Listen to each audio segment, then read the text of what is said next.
Kama ni mara yako ya kwanza unatembelea chaneli yetu ya Top 5 Media, tunakuomba ubonyeze neno subscribe, kisha kwa chini itatokea alama ya kengele. Tunakuomba ubonyeze kengele hiyo ili uwe wa kwanza kupokea taarifa katika chaneli yetu. Asante.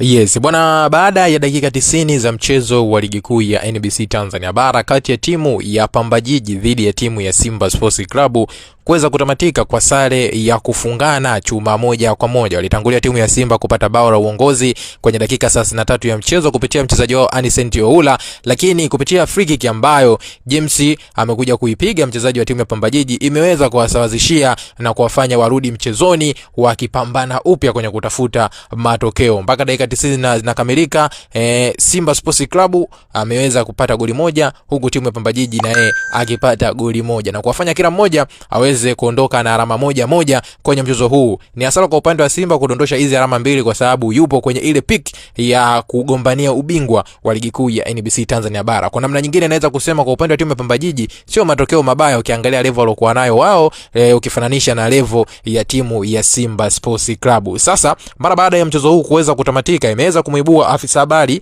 na mawasiliano wa klabu ya Yanga bwana Ali Shabani Kamwe. Kama ninavyofahamu, hawa siku ya jana waliweza kupoteza mchezo waliweza kupoteza mchezo kwa kupata sare dhidi ya timu ya TRA United, na afisa habari na mawasiliano wa klabu ya Simba Ahmed Ali aliweza kuongea maneno mengi sana. Sasa mara baada ya sare hii kuweza kupatikana kati ya Pamba Jiji dhidi ya timu ya Simba Sports Club, afisa habari na mawasiliano wa klabu ya Yanga bwana Ali Shabani Kamwe, yeye kupitia kwenye ukurasa wake wa kijamii pale Instagram ameweza kushare post na caption inayosomeka ya kwamba wamepumzishwa mwezi mzima waje kucheza, wao wamekuja kuchezea, akiweka na emoji za kucheka. Ili ni dongo naamini ameweza kulituma kwenda upande wa pili mara baada ya matokeo haya kuweza kupatikana. Una maoni gani mwa mchezo kuhusiana hiki? Njoo tuandikie kupitia sehemu ya comment, bila kusahau kulike, kushare na kusubscribe channel yetu.